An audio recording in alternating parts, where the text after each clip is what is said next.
안녕하세요. 저는 얼마 전 남편과 헤어지고 솔로가 된 30대 돌싱이에요.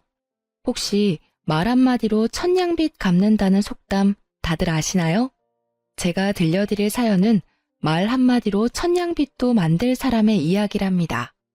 솔직히 서로 다른 두 가문의 사람들이 만나서 새로운 가정을 꾸리는 이상 모든 것이 딱 들어맞지는 않는다고 생각해요. 분명히 맞지 않는 부분도 있고 이해할 수 없는 부분도 있겠지만 그걸 조율하며 사는 것도 결혼 생활이라고 생각하거든요. 저는 33세 결혼을 했으니 그리 철없는 시절에 결혼한 것도 아니어서 이해하고 양보하면 다 잘 될 거라고 낙천적으로 생각했어요. 그것만으로 해결되지 않는 일들이 충분히 있다는 걸 그때는 알지 못했거든요. 사실 저와 남편의 만남도 남들이 보기엔 독특하게 시작됐어요. 서로가 홀로 떠난 여행지에서 만나게 됐고 돌아와서 다시 만나 사귀게 됐고 결혼까지 하게 된 케이스였거든요.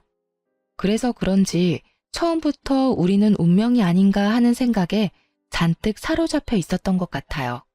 그래서 평소 잘하지 않는 실수를 하게 된 건지도 모르죠. 저는 평범한 회사원이었고 남편은 작은 가게를 운영하는 젊은 사장님이었어요. 친정도 시댁도 고만고만하고 잘 사는 편은 아니어서 결혼하기에도 무난했어요. 그렇게 결혼했는데 아이는 금방 생기지 않더라고요.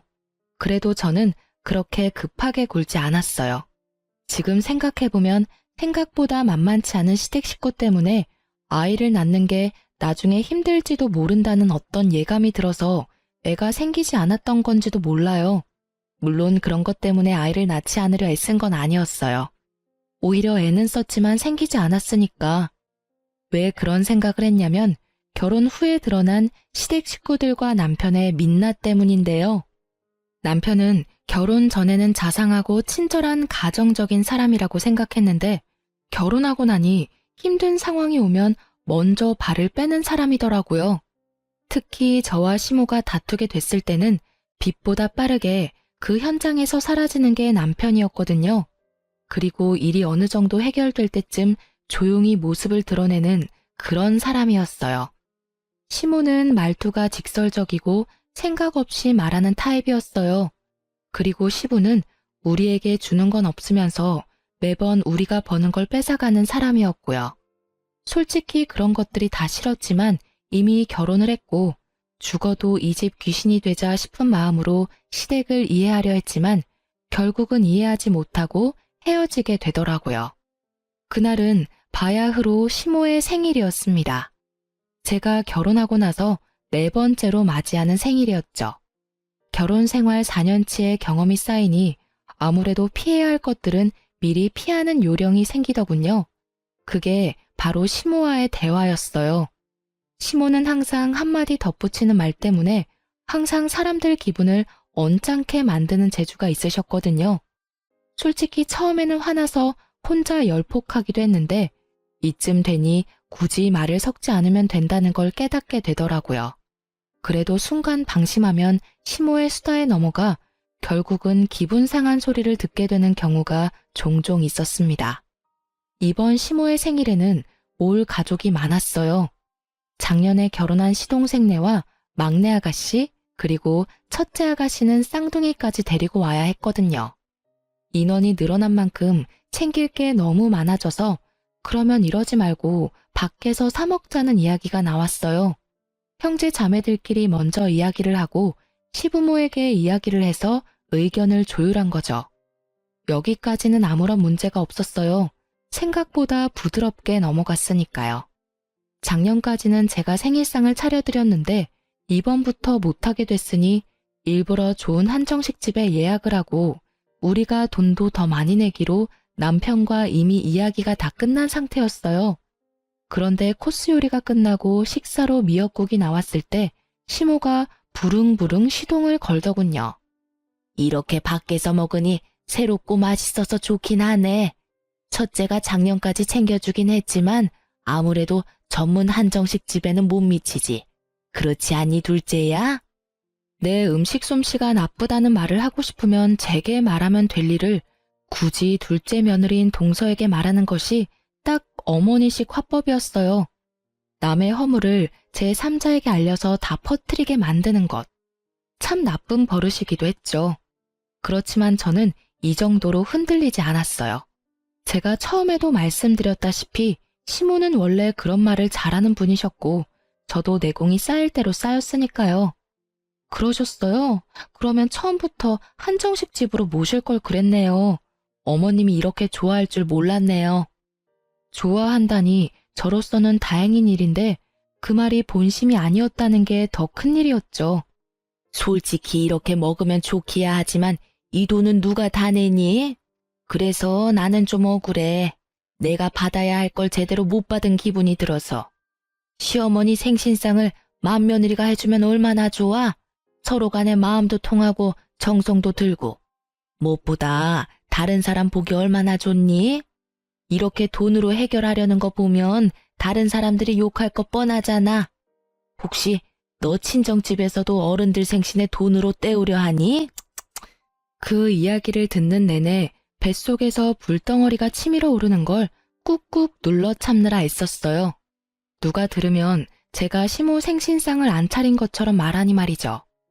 작년까지는 제가 매번 생신상을 차려드렸는데도 저런 식으로 이야기하니 저도 기분이 확 상하잖아요. 게다가 친정집까지 건드는 건 예의도 아니고요. 우리 엄마야 밥을 차려 먹든 나가서 먹든 본인이 무슨 상관인데요. 어머님, 억울하시더라도 좀 참으세요. 이렇게 밖에서 식사하자는 것도 도련님, 동서 아가씨들 모두 그렇게 하자고 해서 그런 거예요. 제가 뭐라고 이 집에서 그런 발언을 할 수 있겠어요? 저도 하자는 대로 따른 거고 죄송스러운 마음에 식비도 저희가 제일 많이 냈어요. 그리고 제가 생신상 작년까지 꼬박꼬박 차려드렸잖아요. 제가 해드리지 않은 것도 아닌데 그렇게 말씀하시면 저도 많이 서운하죠. 그렇게 말했더니 시모가 눈을 동그랗게 뜨고는 저한테 말하더라고요. 넌 무슨 말을 그렇게 감정적으로 받아들여? 그냥 내 생각이 그렇다는 거야. 누가 너더러 그렇게 해달라고 했니? 그럴 거였으면 생일 되기 전에 미리 말했을 거다. 나 참 어이가 없어서 한마디 했더니 아주 100마디 말로 시무를 나무라네. 그런 생각이 드셨으면 생각만 하시지 왜 그걸 딱 동서를 꼬집어서 말씀하셨어요? 다른 사람들 앞에서 제가 어떤 사람이 되었는지 아세요? 시어머니 모시지 않는 천하 불효의 며느리로 만드셨는데 그럼 제가 그런 말도 못하나요? 제 말에 남편이 더 놀라 저를 데리고 나가더군요. 저는 이미 화가 나서 기분이 상해 있는 상태였고 남편은 답답한 듯 머리를 쓸어넘기며 저한테 말하더라고요. 당신 왜 이렇게 못나게 굴어? 어머님이 그런 분인 거 다 알고 있잖아. 그럼 좋게 좋게 넘어가면 되지. 왜 긁어 부스럼을 만들어? 어머니랑 똑같은 수준으로 행동하냐고. 여태까지 잘했으면서 왜 지금은 못 참는 건데? 참는 게 더 이상한 거 아니야? 아니, 나 욕하려면 나한테 하면 되고 내 욕만 하시면 되지. 친정엄마 들먹이는 거에 꼭 동서한테 들으라는 식으로 이야기하면 내가 뭐가 돼. 사람들 앞에서 내가 잘못했다고 까발리면서 욕하게 만들고 싶으신 거잖아. 이 집에서 나 혼자 욕먹으면 다 해결되는 일이야? 그래서 나는 내내 참아야 하는 거야. 내가 언제까지 참아야 하는데? 그래, 그건 좀 심했다고 나도 생각은 했어. 그렇지만 너도 평상시처럼 좋게 넘어갈 수 있었잖아. 제대로 처신할 수 있으면서 왜 너도 애처럼 굴어? 엄마랑 싸운다고 해결되는 건 아무것도 없는데 그냥 흘려들어. 아무도 그게 진짜라고 생각하지 않으니까. 진짜라고 생각하지는 않겠지. 그런데 어머님이 나한테만 계속 그러시면 나중에 어떻게 되는지 알아? 나는 욕바지가 당연한 사람이 된다고. 그런 분위기가 계속되면 언제까지고 나 하나만 희생하면 되는 그런 상황이 되는 거라고. 비약해서 생각하지 마. 그리고 진정해. 좋은 날 망치지 말고 그냥 조용히 해결하자, 어? 나 정말 이렇게 둘 사이에 끼이는 거 엄청 스트레스거든? 스트레스는 제가 다 받고 있는데 저딴 식으로 말하는 남편을 보니 더 화가 나더라고요. 그래도 참았어요. 그래, 원래 그런 거다. 그런 사람이다. 그렇게 생각하며 다시 돌아왔는데 시모가 아주 눈물을 흘리며 피해자 행세를 하고 계시더라고요. 넌 어떻게 나한테 그런 말을 할 수가 있어? 네가 나를 평소에 그렇게 생각했으니 그런 말을 내뱉었겠지. 너한테 내가 시어머니이긴 하니? 어떻게 동네 지나가는 아줌마들한테 하는 것처럼 화를 낼 수가 있어? 죄송해요, 어머니. 그렇지만 저도 어머니가 평소에 저를 어떻게 생각하고 계셨는지 잘 알게 돼서 다행이라고 생각해요. 앞으로는 이렇게 대접해드리고도 욕먹는 짓 안 하도록 아예 처음부터 아무것도 안 할 테니까 그냥 처음부터 편안하게 욕하세요. 욕 얻어먹을 짓하고 욕 얻어먹는 건 저도 그렇게 억울하진 않거든요. 솔직히 그게 더 마음 편해요. 제가 그 말을 하자 다들 말을 잊지를 못하더라고요. 이렇게 당돌하게 말할 줄 몰랐나 보죠. 여태껏 참고 또 참았는데 또 참을 줄 알았나 봐요. 저도 인간인지라 한계치는 있거든요. 그래서 결국 터져버렸는데 남편은 눈을 질끈 감더라고요. 저는 차라리 속이 시원했어요. 저는 그 뒤로 시댁과 최대한 멀리하기로 결정했고 그 결정에 남편도 큰 이견은 없었어요. 혼자 시댁에 왔다 갔다 해야 한다는 건 걱정했지만 시모와 저 사이에 끼어서 끙끙대는 일을 피할 수 있었으니 본인도 그게 좋다고 판단한 결과였겠죠. 그 뒤로 저는 설과 명절 이외에는 일절 방문하지 않았고 뭐든 돈으로 해결했어요. 이렇게 하다 보니 마음은 편했지만 돈이 많이 나가서 영 별로더라고요. 그래도 어쩔 수 없는 일이라 여겼어요. 어렵게 찾은 마음의 평화를 다시 빼앗기고 싶지는 않았으니까요. 그렇게 어떻게든 숨쉴 구멍 하나 틔우고 사는데 위기는 언제나 불시에 찾아오더라고요. 생각지도 못한 시부의 은퇴 때문이었어요. 시부는 중소기업의 기술자로 다니고 계셨는데 굳이 정년도 되지 않았는데 은퇴를 하시려고 하더군요. 몸이 힘들다는 말도 지나가며 몇 번 하셨고 본인이 하고 싶어하는 의지도 없어 보였어요. 연세가 있으시니 그러려니 했는데 정말로 퇴사를 결정하고 나올 줄은 저희도 몰랐죠. 솔직히 시부가 퇴사하고 나온 건 어쩔 수 없는 일이긴 했는데 결국 그 다음 달부터 저희 쪽에 커다란 위기가 닥쳤어요. 바로 시부가 여러 가지 명목으로 저희한테 돈을 달라고 하는 것이었죠. 처음에는 병원비, 보험비 같은 거였는데 그걸 드리기 시작하니 통신비나 기름값 같은 것도 원하시더라고요. 별 생각 없이 드렸는데 그게 몇 달 이어지니 매달 그걸 당연하게 요구하시더라고요. 마치 두 집 살림을 차린 것처럼 돈이 한정없이 빠져나가는 게 느껴지기 시작하자 저도 남편도 마음이 급했죠. 결국은 남편에게 형제 자매들의 도움을 좀 받자고 이야기했어요. 남편도 그 생각을 하고 있었고요. 그래서 서방님과 두 아가씨에게 남편이 단체 톡을 했어요. 아버지가 퇴사를 하셨으니 우리 사남매가 같이 돈을 모아서 내자고요. 그런데 다들 반응이 시큰둥하더라고요. 급해진 남편이 둘째 내외에게 전화를 걸었어요. 아버지 퇴사해서 우리가 돈 좀 보태서 드려야 해. 노령연금도 아직 나올 때 안 돼서 급해. 형, 우리가 왜 그걸 내야 되는데? 그건 다 마지가 해야 할 일이잖아. 어차피 장남이라서 받을 재산도 많으면서. 야, 너 말 그따위로 할래? 아버지 어머니 오래오래 사시면 재산이 남아있기나 할 것 같아. 변변한 사망보험금도 없으신데 장례 치르고 나면 돈 다 나가고 없지. 빚 안 진 게 천만 다행이라고. 그런 상황에 내가 재산을 많이 받을 거라고? 말이 되는 소리를 좀 해.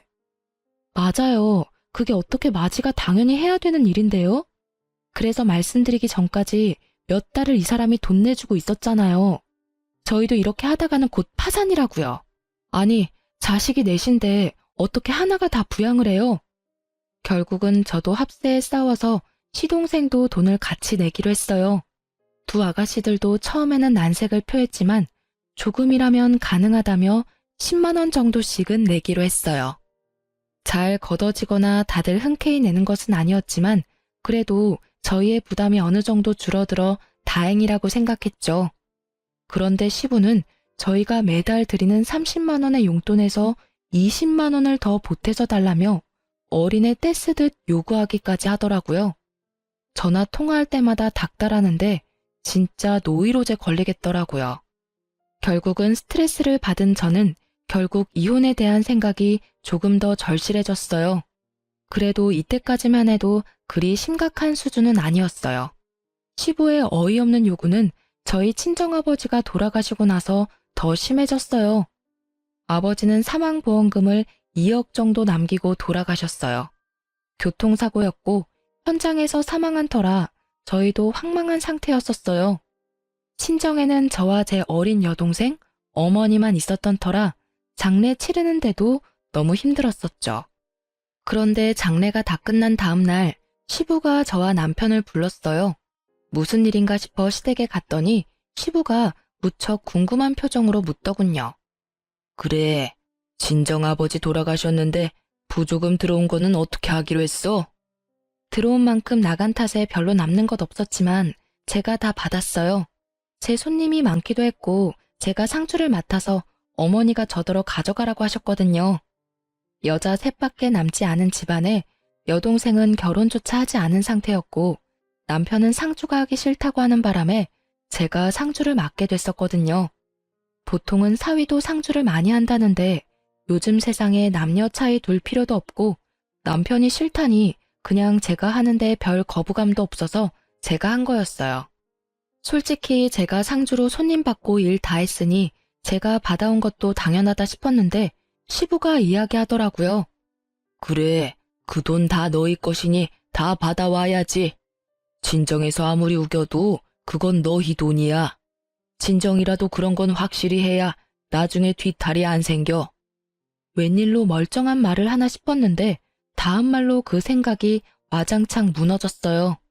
그런데 다돈 어른 보험금은 어떻게 하기로 했냐? 그것도 네가 가져오는 거야?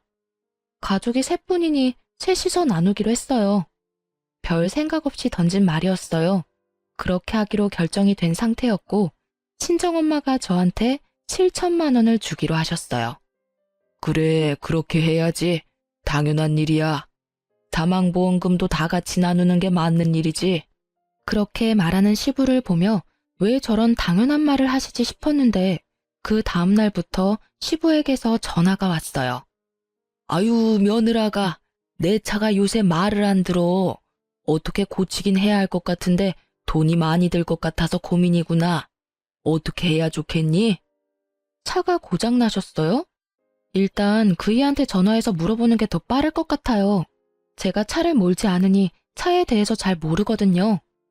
차에 대해 전혀 모르는 저한테 전화를 하시길래 남편에게 전화해보라고 했는데 그 다음 날부터 남편은 차를 사야 한다는 시부의 닥달에 시달린다며 저한테 하소연을 하더라고요. 시부는 무조건 차를 사야 한다는 의견이었는데 남편이 시부 차를 정비소에 가지고 갔지만 특별히 문제가 많은 건 아니더라고 하더라고요. 오래된 것만 몇 개 바꾸면 문제없고 돈도 많이 나오지는 않는다고 했는데도 시부는 막무가내로 차를 바꿔야 한다고 고집을 피웠죠. 그래서 이번에도 시동생들의 도움을 요청했죠. 그런데 다들 그 정도로 큰 돈은 갑자기 마련할 수 없다고 하더라고요. 저희도 그 부분은 이해할 수밖에 없었어요. 갑작스레 목돈을 달라는 것도 너무한 일이잖아요. 아파서 수술비가 모자라서 그렇다면 당장 어떻게든 마련해보겠지만 그런 상황도 아니었으니까요. 결국 저와 남편은 시부를 만나서 말했어요. 아버님, 저희가 아무리 이야기해봐도 차를 살 수 있을 만큼의 돈이 안 나와요. 그러니까 일단은 수리해서 쓰시고 돈이 생기면 그때. 너희들이 나를 이 정도로밖에 생각을 안 했던 거야? 어떻게 아버지가 불편해서 필요하다는데 차 한 대를 못 사줘? 나도 민망한 거 참으며 차가 필요하다고 요구하는데 이렇게 야박하게 굴 거야? 첫째 며느리도 그렇게 안 봤는데 참 야박해.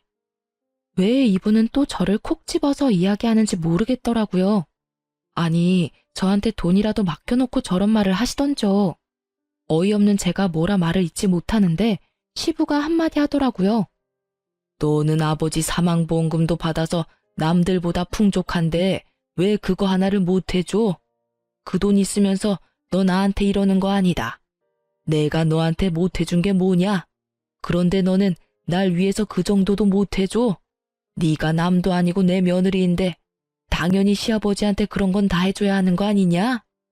그 이야기를 듣는데 완전 띵 받더라고요. 애초에 그 돈은 제가 받는 게 당연하다고 해놓고는 자기가 뺏어가는 건 무슨 심리인가요? 친정 거는 뺏어오는 게 당연한 거고 그걸 시부에게 주는 것도 당연하다고 생각하는 시부를 보니 이 집구석에 정이 똑 떨어지더라고요. 그런데 그 옆에서 시모가 거드는 말이 더 웃겼어요. 그래, 네 아버지가 그런 거 요구하는 사람도 아닌데 이번이 딱 처음인데 어떻게 그렇게 매몰차게 안 된다고 말해? 그리고 너희 형제들한테 말할 것까지도 아닌 일이었잖아. 너희 선에서 충분히 해결할 수 있는데도 온 동네 다 이야기하고 다녀서 우리가 얼굴을 못 들고 다녀. 니들이 우리를 돈이나 축내는 못된 부모로 만들어서 그 일 책임질 겸 해서 아버지 차 한 대 사주거라. 아니, 그 돈이 무슨 돈인데 두 분 돈처럼 말씀하시는데요? 저한테 돈 맡겨두셨어요? 그 돈이 제 돈이에요? 그 돈 제 아버지 돌아가셔서 받은 돈인데 왜 그게 아버님한테 당연히 드려야 할 돈이냐고요. 이건 진짜 선 넘으신 거라고요. 제 말에 남편은 또 저를 걸고 넘어졌어요. 무슨 말을 그렇게 해? 어머니 당신 시아버지 시어머니고 모셔야 할 어른이잖아. 그냥 줘버리고 말면 되지 왜 화를 만들어? 그렇게 큰 돈도 아니고. 아버지가 그 돈 받고 당신한테 아무것도 안 해주겠어? 그 돈이 무슨 돈인데 편하게 번 돈 아니라고. 우리 아버지 죽어서 받은 돈인데 왜 그걸 이 집에다 줘야 하는데. 당신도 진짜 생각이라는 걸 좀 해. 그저 편하고 싶어서 나만 족치지 말고. 그렇게 말하고 저는 시댁에서 뛰쳐나왔어요. 남편 새끼가 쫓아왔지만 택시 타고 후딱 도망쳤어요. 그리고 택시 안에서 결심했어요. 이혼을 하기로. 이 정도면 충분하잖아요. 더 이상 저런 말 듣고 있으면 제 정신 건강에 더 안 좋을 것 같았으니까요. 저는 집에 그날 바로 제가 가지고 있던 보험금과 남편 몰래 모아두었던 돈까지 모두 다 합산해서 친정 엄마에게 몰래 맡겨뒀어요. 시댁에서 언제 돈을 가져갈지 모르니 우선 옮겨놨던 거였죠. 그 다음날 시부는 또 연락이 왔어요. 안 받으려고 했는데 남편 휴대폰으로 전화를 하는 바람에 안 받을 수가 없었어요. 그래, 생각 좀 해봤냐? 네가 가격이 너무 부담되면 내가 그거보다 한 단계 낮은 차도 고려해볼 생각이 있단다. 그러니까 죄송해요, 아버님. 그 돈 다시 어머니한테 돌려드렸어요. 솔직히 어머니 혼자 사셔야 하는데 노후 관리도 힘들 것 같아서 그냥 노후 자금 하시라고 드렸어요. 뭐? 그 돈을 왜 다시 돌려줘? 그게 네 돈인데 왜? 이런 멍청한 애를 봤나? 그거 너희 어머니 손에 들어가면 다시는 안 나와. 절대 네가 못 가진다고. 앞으로 힘들 어머니를 위해 드린 거예요. 솔직히 어머님 아버님처럼 든든한 자식들이 있는 것도 아니고 딸 둘에 혼자 사시는데 돈이라도 든든히 있어야 하지 않겠어요? 너는 그렇게 머리가 안 돌아가? 너는 출가 외인이야. 친정을 그렇게 챙기는 것도 나쁜 일이라는 걸 왜 몰라? 네가 챙겨야 할 사람은 시어른이라고. 무적 옮기는 게 어떤 일인지 몰라서 그런 큰일을 너 혼자 생각으로 결정해? 그 이야기를 듣는데 실소가 터지더군요. 그런 아버님도 두 아가씨들한테 매달 흑염소랑 홍삼 사오도록 시키시잖아요. 딸들이 집에 잘하면 좋으실 텐데 왜 남의 집 딸이 그러는 건 싫으세요? 그리고 아버님, 그 돈은 우리 아버지가 월급에서 꼬박꼬박 매달 보험금 넣어서 타게 된 보험금이에요. 그 돈 중에 아버님이 낸 몫이 하나도 없으니 온전히 우리 집안 돈이고요. 그러니 그만 신경 끄시는 게 좋을 것 같아요. 그렇게 이야기하자 결국 할 말이 없어진 시부는 씩씩거리다가 전화를 끊더군요. 그런데 그 불똥은 다른 데서 튀었어요. 다음날 친정 엄마한테서 전화가 왔어요. 빨리 집으로 오라고요. 무슨 일인가 싶어 친정에 갔더니 세상에 시부와 시모가 둘이서 우리 엄마한테 돈 내놓으라고 난리를 피우고 있지 않겠어요? 당장 돈 내놓으시오. 아니 딸이 무슨 잘못이라고 딸 몫을 홀라당 가져가. 우리 며느리 돈 빨리 안 돌려주면 우리 여기서 한 발짝도 안 나가요. 아니 왜들 이러세요? 저한테 돈 맡겨놨어요? 그리고 당신의 며느리가 내 딸이라고요. 딸이 저한테 준 돈을 당신들이 뭐라고 돌려달라 마라 큰 소리 친단 말이에요? 완전 빚쟁이처럼 집 앞에 진을 치고 있는 시어른들을 보니 저는 제가 처신을 잘못했구나 하는 생각이 먼저 들었어요. 아예 싹을 밟아놨어야 하는데 제가 어머니에게 돈을 줬다고 하니 어머니한테로 와서 돈을 내놓으라고 할 줄이야. 며느리 돈을 사돈이 가져가도록 뭐라고 했을 거 아닙니까? 그럼 걔가 멀쩡한 정신으로 그 큰 돈을 덜컥 제 어머니한테 줬겠어요? 분명히 안사돈께서 뭐라고 하니 애가 돈을 줬겠지. 제가 뭐라고 하든 그 돈은 딸아이가 알아서 하는 거죠. 사돈분들이야말로 완전 남이면서 어떻게 여기까지 찾아와서 돈돈거릴 수가 있어요? 염치라는 게 있어야지.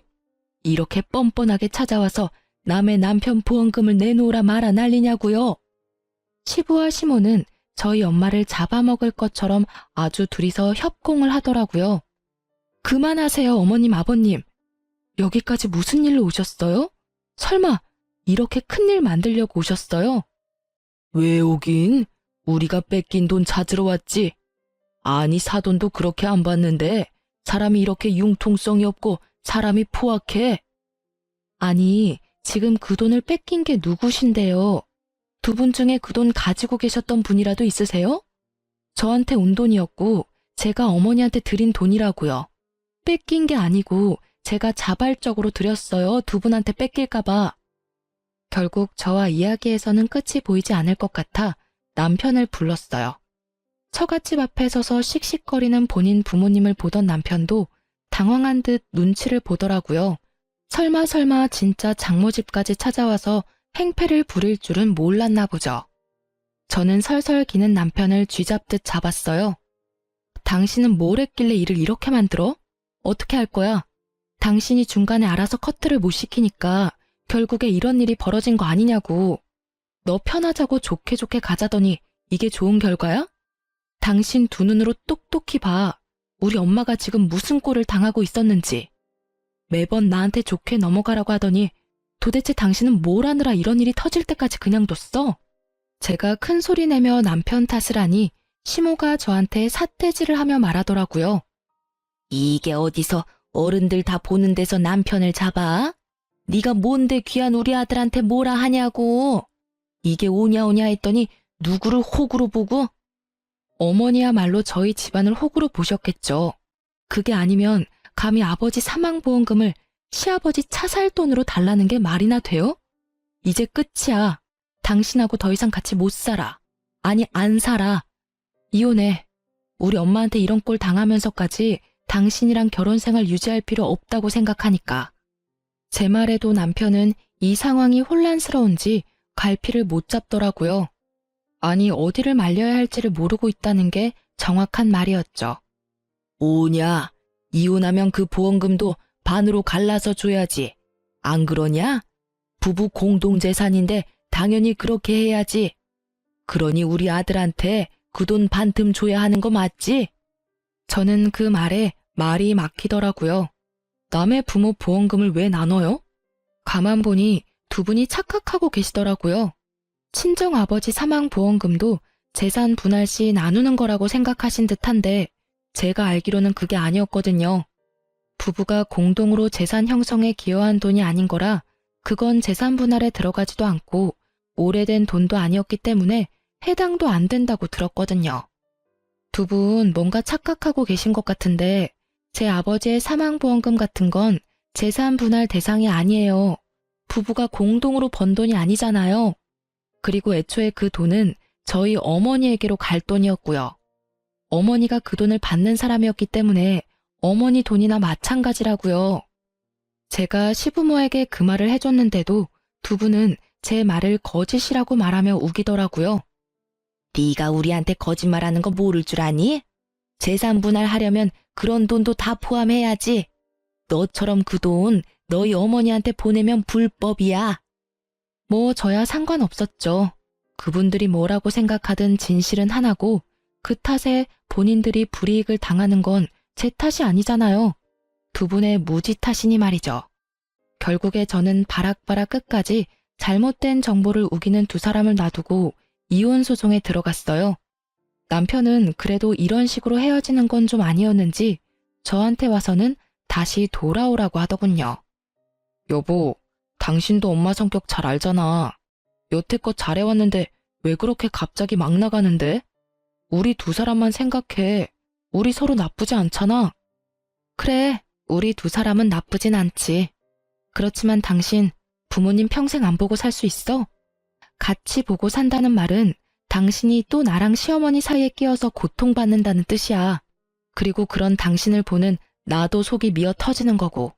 그런 거 생각하면 헤어지는 게 맞지. 여보, 그래도 다시 한 번만 더 생각해봐. 나도 그렇게 잘할게. 그렇게 해야 당신 마음이 풀린다면 뭐든 할게. 제발 이혼한다는 말은 하지 마. 돌아가게. 친정까지 와서 이런 꼴을 당하게 할 정도면 딸이 그 집안에서 어떤 수모를 당했을지 감이 와. 남의 귀한 딸 데려다가 그런 짓을 했다는 게 믿기지도 않고 믿고 싶지도 않네. 자네가 정말로 우리 딸을 생각한다면 헤어져 주게. 당신 부모들 답도 없어. 남의 보험금을 세상에 자기들 돈처럼 구는 양반들이 어디 있어? 거기다 빚쟁이처럼 집에 찾아와서 그러는 걸 보고도 자네가 우리 딸에게 돌아오라 마라 할 수 있다고 생각하나? 결국 친정엄마의 불호령에 남편은 돌아갔어요. 그리고 이혼은 남편 덕분에 그래도 합의로 잘 마무리가 됐어요. 시부모들은 끝까지 재산 분할할 때 그 돈 가져와야 한다고 우겼지만 법을 이길 수는 없죠. 게다가 시부모의 저를 향한 행동들이 이혼을 제게 유리하도록 이끌어줬고요. 결국 그 재산은 고유재산으로 분류돼서 나누지 않고 저희 집 가격의 절반을 제가 받게 되었고 깨끗하게 법적으로 모든 게 정리가 됐어요. 솔직히 어머니도 저도 갑작스레 혼자가 되어서 힘들기도 했지만 그래도 혼자가 아니라는 사실, 어머니와 함께 있다는 사실에 마음은 편했어요. 그런데 얼마 지나지 않아서 동서에게 연락이 왔어요. 형님, 혹시 전화 괜찮으세요? 이제 형님이라고 안 불러도 돼. 이제 우리 남인데 무슨 형님이야. 그냥 언니라고 불러. 솔직히 시댁 가족들하고 트러블 있었지만 동서한테까지 악감정 있는 건 아니었으니까. 정말 이제까지 어떻게 참으셨어요? 솔직히 저는 지금도 못 참을 것 같아요. 어머님이 저한테 무슨 말을 하는지 아세요? 하나부터 열까지 형님하고 저 비교하면서 그런 건 왜 못하냐, 저런 건 왜 못하냐, 걔가 하면 너도 할 줄 알아야지. 그래놓고선 또 잘하는 거 보시면 그거 잘한다고 네가 잘난 거 아니다. 그러다가 첫째 꼴 난다며 얼마나 타박을 주시는지 대체 어떻게 견뎌야 해요? 저는 해줄 말이 없었어요. 제가 못 버텨서 이혼했는데 이제 와서 무슨 조언을 해줄 수 있겠어요? 글쎄, 나는 그때 솔직히 친정 이야기만 안 나왔으면 그냥 참을 수도 있었을 거야. 그냥 한 귀로 듣고 한 귀로 흘리는 거 알잖아. 나 그거 잘하거든. 동서가 절대로 받아들이지 못할 말을 하는 거 아니고는 그냥 넘겨. 그게 제일 현명한 방법이야. 나는 뭐 실패했지만. 저는 그거 정말 못하거든요. 무슨 말을 해도 가슴과 기억에 콕콕 박혀서 계속 생각나고 또 생각나고. 결국은 총알바지 해주던 형님 이혼하고 나니 저한테 모든 화살이 돌아왔어요. 결국은 저도 시댁 행사에 요새 잘 안 나가요. 갈 때마다 하도 난리를 쳐대서. 오래 가려면 그게 좋을지도 모르지. 안 보면 좀 덜하거든. 근데 언젠간 그 얼굴들을 봐야 하니 말이야. 그래도 잘 지내고 있는 모양이네. 잘 지내요? 어디 가요? 지금 완전 집 난리 났어요. 눈 뜨고 못 봐줄 꼴이거든요. 형님 이혼하시고 아주버님은 재혼하라고 계속 시달리고 있으시고요. 제가 시댁과 척을 지고 있다 보니 그분들이 돈 필요할 때 연락할 곳이 없잖아요. 결국 두 아가씨한테 이거 사느라 저거 사느라 하는 바람에 두 분도 아예 부모님이랑은 연 끊고 지내고 있어요. 그나마 남매들이 사이가 좋아서 이리저리 연락하고 지내서 다행이지. 아니었으면 아예 뿔뿔이 흩어져서 안부 인사도 못하고 지낼 뻔했다니까요. 동서의 이야기를 들으니 본인들이 한 일들에 대한 벌을 지금 받고 있는 것 같더라고요. 자식이 자기 소유이고 자식들 돈이 내 돈이라고 당연하게 생각하는 시댁 어른들의 마인드는 정말 요즘 같은 세상에서는 있을 수 없는 거니까요. 그렇게 동서와의 연락도 그걸 끝으로 더 이상 오지 않았어요. 그리고 그 후 1년이 더 지났을 때 친정엄마와 마트를 가다가 전 시모와 마주친 적이 있었거든요. 그때도 여전히 그 나쁜 입버릇이 어디 가지 않았더라고요. 아이고, 얼굴색이 아주 좋네. 어쩜 이렇게 예쁘게 하고 다녀? 남의 집안은 풍비박산 내놓고 혼자 잘 사는가 봐. 너 때문에 집이 아주 갈갈이 찢어졌어. 어떻게 책임질 거야? 첫째 아들은 내 말도 안 들어. 둘째 내는 연락도 안 돼. 두 딸들도 돈 이야기할 거면 집에 전화도 하지 말란다. 이게 네 작품이 아니면 누구 작품이겠니? 네가 이렇게 만들어 놓고 나갔으니까 네가 책임져야지. 이렇게 비아냥거리는 말투를 정말 오랜만에 들으니 어질어질 하더라고요.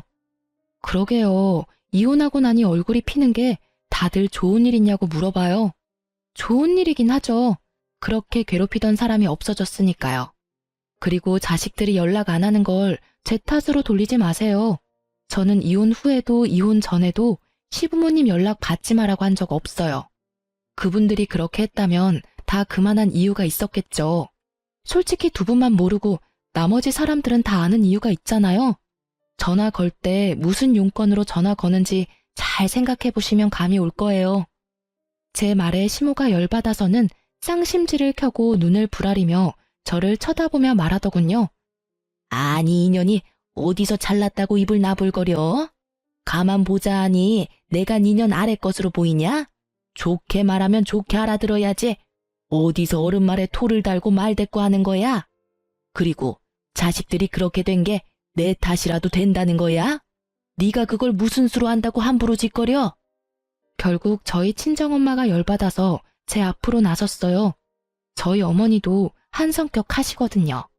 웬만하면 참으려 노력하시지만 딸 이야기라면 눈빛부터 달라지시지 말이에요. 이보세요, 아줌마. 왜 남의 딸한테 2년 전년 짓거리고 난리야?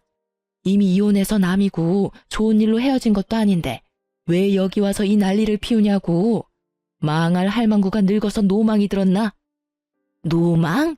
이 할망구가 말 다 했어.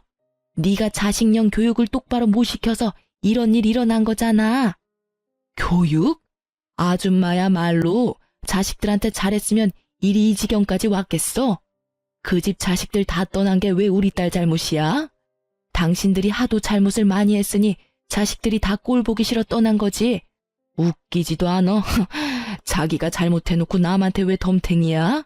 뻔뻔한 것도 유전인가? 아니 보자 하니까 말을 함부로 하네. 당신이 뭔데 남의 자식들 운운하고 지랄이야? 그러는 당신이야말로 한 번만 더 내 딸한테 그런 욕설 퍼부으면 명예훼손죄로 고발할 거야. 할망구 정신이 나갔나 봐? 어디서 미친 소리를 삑삑거려? 결국은 주변 사람들이 다 들러붙어서야 두 분을 떼어놓을 수 있었어요. 그만하세요. 여기는 바뀌고 이럴수록 소문나서 손해보는 건 두 사람 모두인 거 알고 계시죠? 그리고 어머님, 저희는 이미 남이고 법적으로 모든 게 해결됐다고 생각해요. 그러니까 저희랑 마주치더라도 그냥 무시하세요. 굳이 아는 척해서 부스럼 만들지 마시고요. 저는 솔직히 말하면 어머님이나 아버님하고는 마주치고 싶지도 않은 사람이에요. 얼마나 제가 시달렸는지 두 분은 모르고 계시니까요. 이렇게 직접 말씀드리는 겁니다. 저희 모녀 말고 본인들 앞가림이나 신경 쓰세요. 아시겠죠? 아예 상종도 하기 싫으니 서로 무시하자는 제 말에 열이 받았는지 시모가 부글거리더니 곧 사그라들었어요. 왜냐면 주변에 모인 사람들이 모두 수군거리기 바빴거든요. 누가 잘잘못을 했는지를 따지면서 말이죠. 결국 그 자리에서 얼굴을 붉히며 떠난 건 시모였어요.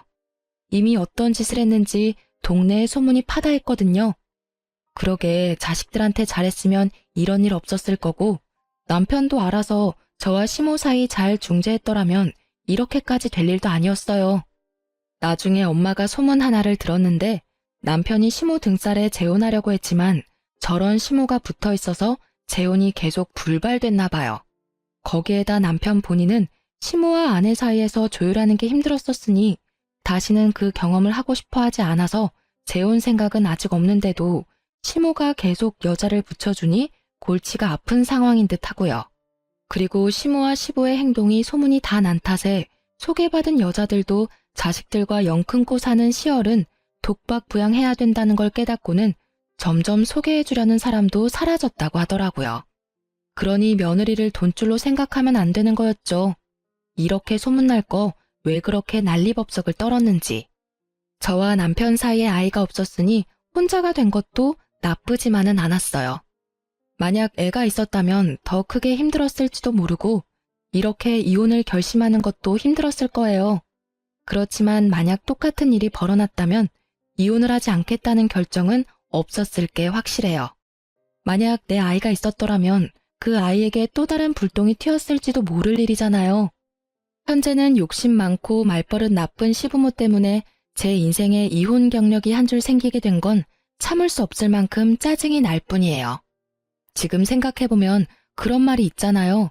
말 한마디에 천냥빚도 갚는다는데 시부모들은 말 한마디로 천냥빚을 얻을 사람들인 거죠. 그래도 그런 사람들에게서 빨리 벗어날 수 있었던 것만으로도 지금은 감사하게 생각하는 중이랍니다. 그리고 항상 생각해요. 말하기 전에 한 번 더 상대방을 생각하기. 오해가 생기기 전에 얼른 풀어주기. 민감한 이야기는 몰래 하기. 그런 버릇이 시모 덕분에 생기게 된 거라 그 부분만큼은 감사해요. 살아있는 경험으로 얻게 해준 능력이니 말이죠. 그리고 시부 덕분에 경솔하게 말을 꺼내는 일도 없어졌으니 참으로 고마운 일을 하시기도 했죠. 저희 시부모님 사연 어떻게 들으셨나요? 정말 사소한 것에서부터 시작된 일들이 결국에는 이혼까지 가게 만들었다는 게 어떻게 보면 참 신기하기도 해요. 말 한마디, 행동 하나 그런 것들이 상대방에게 크게 영향을 미칠 때도 있잖아요. 저에게는 두 시어른의 행동이 제게 이혼이라는 결정을 하게 만든 가장 큰 영향을 끼쳤다고 생각해요. 그래서 지금도 언제나 말은 조심스럽게 하고 다닌답니다. 사연 들어주셔서 너무 감사하고 앞으로 이런 글을 쓰지 않게 행복하고 즐거운 생활만 할 수 있도록 노력하도록 할게요. 그럼 안녕히 계세요.